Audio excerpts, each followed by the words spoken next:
In many parts of Europe and North America from the 1600s to 1800s, there was a moral fear. There were witches everywhere people saw them.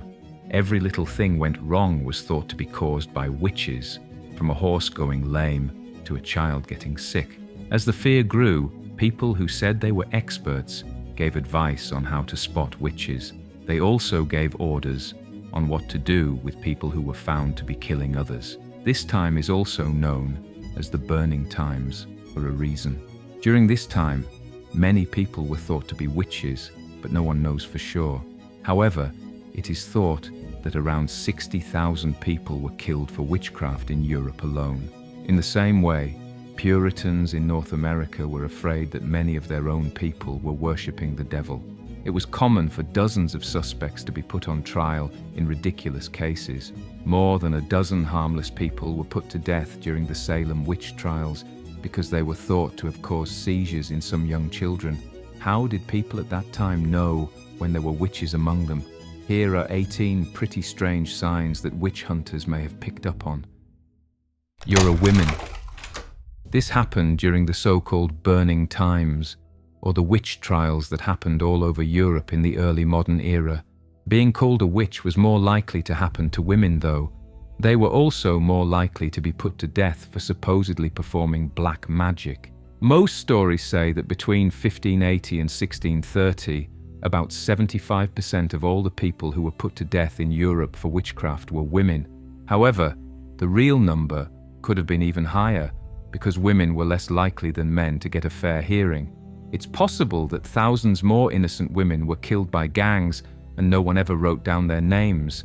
During the Salem Witch Trials in 1692 in colonial Massachusetts, this bias against women was very clear. There, most of the 200 people who were accused of witchcraft were women. On top of that, 14 of the 19 people who were killed were women. This was just a sign of a culture that values men a lot. For the Puritans, the story of Eve tempting Adam was a true story. Also, women who were independent or self-educated were looked down upon and were easy to blame when things went wrong, like when a crop failed or animals died.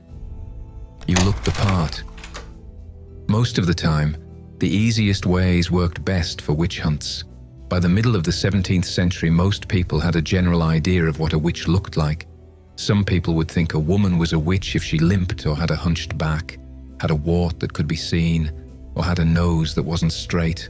A woman wasn't brought before a grand jury just because of how she looked.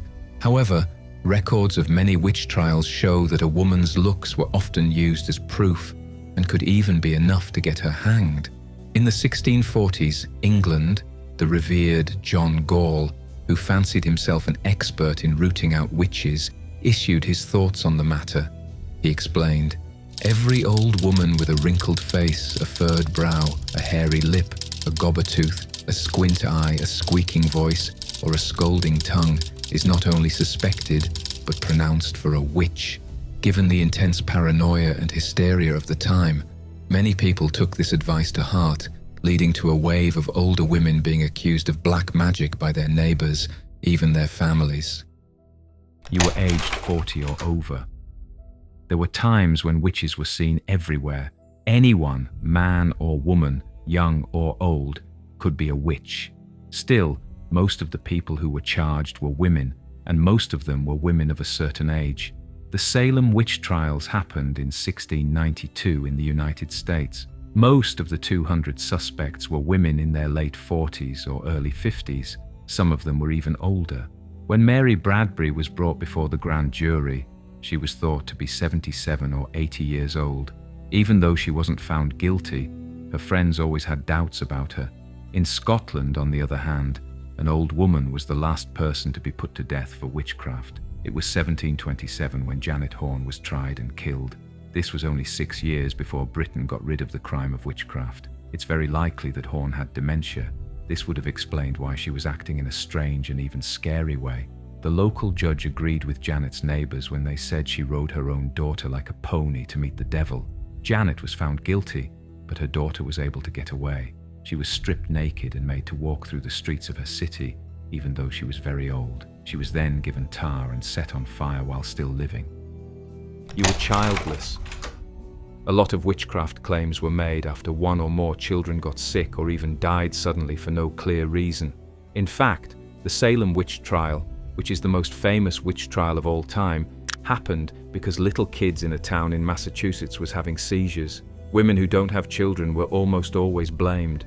People used to think that these women were motivated by jealousy of mothers with their kids and used black magic to hurt them. In some parts of the world, people still have a lot of doubts about women who don't have children. At times, Eunice Cole was also called Goody Cole. She was a woman from New Hampshire who was accused of witchcraft 3 times in the 1660s and 1670s. Every time, the fact that she and her husband did not have any children of their own was used as proof that she was a witch. Cole spent 3 terms in jail, but she was not put to death. Her neighbors are said to have put a stick through her heart and buried her in a grave that wasn't marked so that her evil spells wouldn't affect their children. If you were sexually progressive. Women have had strict roles to play for most of history. This was very true when it came to libido and having sex. Not following these rules would definitely make your neighbors suspicious, and they would think you were a witch. The Malleus Maleficarum, a book written in the 1600s about how to spot witches, was stuck on sex. It said that women were naturally seductive and could lead good men wrong.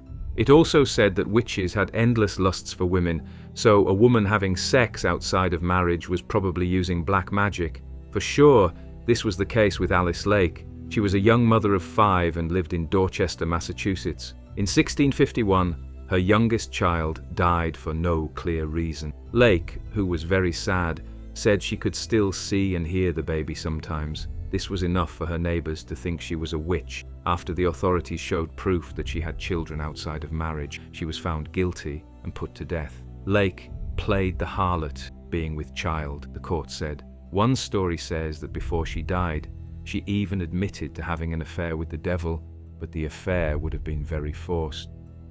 You talk to yourself. A lot of people sometimes talk to themselves. People think of it as a harmless illness at most.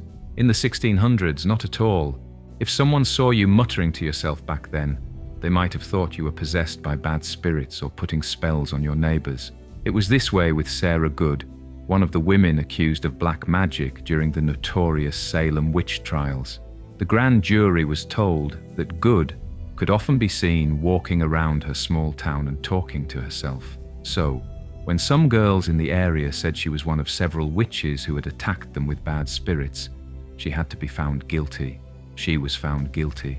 The ridiculous trial put Good to death by hanging even though she was pregnant at the time. She was able to give birth in jail, but just a few days later, she and some of her other co-accused were brought before the hangman. Good kept her innocence all the way to the end.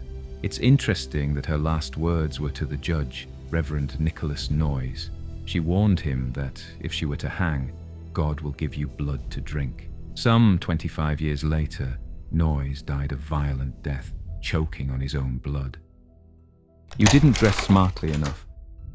In the 1600s, when witch hunts were at their worst, even something as small as the clothes you wore could make you look like a witch, which could lead to your trial and death. There was a lot of suspicion of people who dressed differently in Puritan towns in North America. As we saw before, women were expected to follow strict dress rules and would be judged the harshest if they tried to show their own taste or sense of style. In 1692, Bridget Bishop was one of the first people to be caught during the Salem Witch Trials. She learned this the hard way. Bridget was brought before the court in June of that year. She was the first person charged with witchcraft to face the grand jury. It was very important to the prosecutors that she wore black clothes and odd costumes. Each was against the Puritan rule about how to dress. It was also clear that her coat was worn and torn. The grand jury thought this, along with her so-called immoral lifestyle, it's not clear what this meant, was enough to find Bishop guilty of all the charges against her. After a week, she was hung. You had a criminal record. Over the course of history, people who live on the edges of society have been used as easy targets when things went wrong. During the Middle Ages, this was true all over Europe. The official history of the northern Italian area of Trentino says that witches to blame when crops failed or when people or animals got sick out of the blue. It's important to note that witchcraft charges were mostly leveled at outcasts like old men, widows, young prostitutes, and women who stole to stay alive. A lot of the time, they would be caught and then confess to using black magic after being questioned. In 1716, this happened in the village of Brentonico in the region of Trentino. A woman named Maria Bertoletti Toldini was accused of taking a child hostage when the child went missing. She was also accused of throwing him into a pot of melting cheese. People said she did that because she was a witch. You only had to wait a few days before she was found guilty of witchcraft. Her body was set on fire and her head was cut off in front of everyone in the town. After more than 250 years, the people of Brentonico moved to forgive the poor woman, realizing that the charges against her were baseless and that she was just being used as a scapegoat because of her bad image. You were guilty by association. The Malleus Maleficarum, a famous and widely read medieval book on how to find and punish witches, says that most witches were either born evil or were taken by evil spirits from a very young age. On the other hand, some people thought that women could learn how to become witches. William Perkins, a famous witch hunter, said, "Witchcraft can be learned." Because of this, being close to someone who was accused of witchcraft or being connected to someone who was accused of witchcraft could have been enough to get you put in front of a grand jury at a fake witch trial. A big idea in the notorious Salem Witch Trials was guilt by association. Some people thought Dorothy Good was a witch, even though she was only 4 years old. The fact that she was the daughter of one of the key suspects, Sarah Good, was enough. The court also heard from the sisters, friends, and husbands of the main suspect, often with very little proof. This is important because it made the authorities in New England say that there had to be more than just hearsay or guilt by association as proof of crime. Unfortunately, this advice came too late for some of the Salem villagers. You were financially independent. People often looked down on independent women in the 16th and 17th centuries.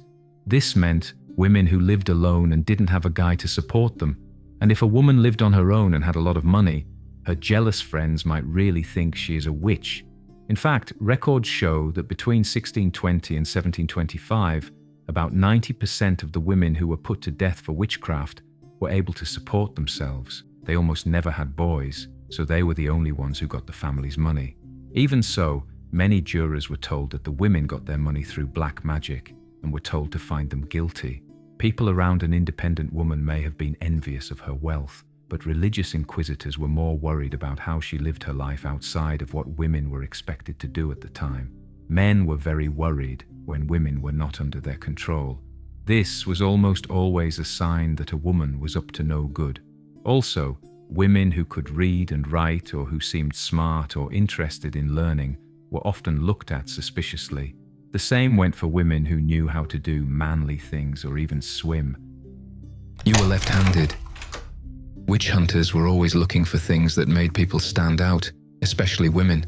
Of course, being left-handed was often seen as a sign of a witch because, well, most people are right-handed. The worst witch hunts happened in Europe and North America in the 1600s and 1700s, but this happened all the time. People have been suspicious of left-handedness for a very long time. People have even called it a mark of the devil. Because of this, any woman seen writing or doing other normal, everyday things with her left hand could have been thought to be performing dark magic. The church was one of the first groups to tell people to be wary of left-handed people. Priests and bishops used Bible verses to back the idea that being left-handed was a sign of the devil. For example, the Gospel of St. Matthew warns that on the day of judgment, the good will go to God's right and the bad will go to the left. During the witch trials, the fact that a woman was left-handed was often used as proof, but it was rarely, if ever, seen as enough to prove her guilt. You had a cat. There are different ideas about when black cats first became linked to evil. Certainly, in Britain, the link goes back to the Celts, who lived there before Christianity came along. They thought that cats were actually people who had done bad things in their lives. and were now forced to come back to Earth in the form of a cat. From then on, cats were thought to have bad spirits, and the fact that they were independent and a little cold didn't help their case. In the 1400s, cats were also blamed for the Black Death. Mice, who were really to blame for helping the plague spread, did very well after thousands of mice were killed. The European beliefs that the pilgrims brought to North America were brought across the water with them. During the height of the witch hunts in the 1600s and 1700s, a woman who lived alone and had a cat or other pet for company was quickly thought to be a witch. Witch hunters thought that some women would even nurse their cats or let their pets eat their blood.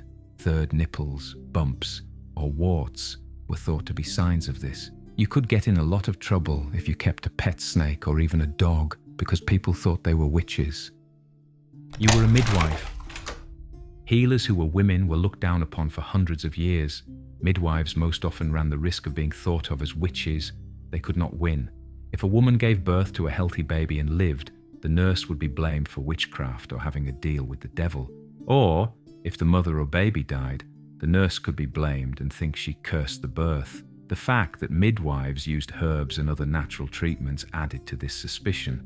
Ergot, a fungus, was used to stop bleeding after giving birth. This often saved the mother's life, but the nurse could be accused of casting spells. Heinrich Kramer and James Sprenger, two reverends, wrote the Malleus Maleficarum in 1484. Its name means hammer of witches. The very important book said that midwife witches were the worst kind of people. People were told to watch out for women who wanted to give devil their babies as gifts. However, by the late 1700s, most of the abuse of innocent nurses had stopped, as more men entered the medical field, including midwifery, herbal remedies, and natural medicines, were seen as more successful. As a result, a big drop in the number of women being accused of witchcraft for helping another woman give birth happened. You had a third nipple. For hundreds of years, people who were looking for witches thought that sorcerers and other people who used black magic had unique marks on their bodies. As one of the devil's marks, third nipples were present. These were also called witches' teats because people believed Satan would nurse from them. Marks on the skin from birth and big lumps would also be seen as haunting signs. Witchfinders believed that the devil could change the shape and color of the marks he left on his followers. This meant that almost any flaw or skin problem could be enough to make someone think they were a witch. As you might expect, country women would often ask trusted friends, family, or doctors to get rid of moles on their bodies. They might also try to hold their own witch hunt if there was one in their area. That only meant that the scar would be seen as proof of the devil, of course. Even if there were no marks, the interrogator would often prick the body of the person they thought was guilty to find one. The records show that a priest put hot fat on almost every part of the body of a woman named Catherine Boy-Ryan. She died in jail, most likely from the terrible injuries she got during her trial. You were illiterate. In the Middle Ages, it wasn't cool to have trouble reading or speaking. You could be put on trial for witchcraft even if you just have a normal problem, like not being able to speak in public. The reason for this was the belief that witches couldn't say prayers or read from the Bible. People who were thought to be using black magic would be given a Bible and asked to read a chapter out loud. This became known as the prayer test. They might also be put on the spot and asked to say a well-known prayer. People may have thought that falling asleep while reading or having trouble remembering the words to a common prayer were signs that the devil was inside you. In England in 1712, this was definitely the case. In one of the last witch trials in the country, the accused, a woman named Jane Wenham, had trouble saying parts of the Lord's Prayer. During the Salem Witch Trials, George Burroughs learned that being able to say a prayer well wasn't enough to save you. He said the Lord's Prayer correctly as he was being hanged for being a witch. They still thought it was a trick from the devil and killed him anyway. You forgot to throw out old dairy products.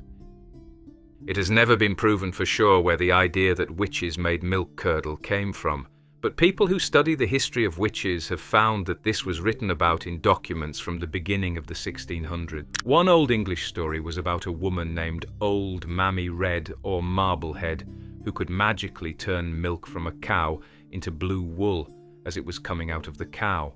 They brought this idea with them when they came across the Atlantic to the Americas, along with many other similar beliefs. Soon, American witch hunters were going through people's pantry contents to find signs of spoiled cheese. During the Salem Witch Trials in 1692, curdled milk was most famously used as proof of black magic. This is where the grand jury heard that some of the accused had milk that had gone bad in their homes, and that some of them could make milk curdle just by going by it. It's important to remember that many people in those days lived off of their cows. It's possible for someone or their family to go hungry and lose everything if a cow stops giving milk or if the milk isn't good. It also made them mad, and they would look for someone to blame. A strange female neighbor was often the easiest person to point the finger at. You had a reputation for being argumentative. During the height of witch hysteria in the 1600s and 1700s, just being a strong-willed woman on her own was enough to get people talking. Being bold and argumentative was almost certain to get you called a witch. It may have been okay for men to fight with their neighbors, but not for women, especially those who lived alone and didn't have a guy to control them. Being drunk and behave badly wasn't an excuse, and being in a bad relationship wasn't either, as Rachel Clinton learned the hard way in Salem in 1692. Clinton was poor and had a strange personality when she was accused of being a witch in her 60s. Specifically, she was said to have caused a child's elbow to sprain and a man's beer to go bad. As part of the Salem Witch Trials, the lawyers directly linked her argumentative behavior to black magic. Did she not show the character of an angry, interfering, and needy woman? Perhaps the character of a witch, they asked the grand jury. Didn't she yell, scream, push, and fight? Clinton was finally freed after being locked up for a while. Soon after, she died all by herself and with no name left. You had made enemies. A lot of the time, men and women didn't do anything that made it look like they might be witches. If someone accused someone of witchcraft in secret in the 1600s or 1700s, that could be enough to get them brought before a grand jury and tried for witchcraft. In fact, there are many cases of neighbors, ex-friends, and even family members being accused of things that they didn't do. There were times when they were made to draw attention away from someone else, or sometimes a fight or a relationship went bad, and the woman was called a witch. What did the last person in Switzerland who was put to death for witchcraft do that was so bad? They ended a relationship. Anna Goldie began seeing a wealthy politician while she was working as a family nanny. The strong man called her a witch when she ended the affair, so much so that he said she had used black magic to make his daughter have seizures. She was also said to have talked to the devil. It's not a surprise that Goldie confessed to all charges, but she did so only after being hung by her hands and was quickly put to death.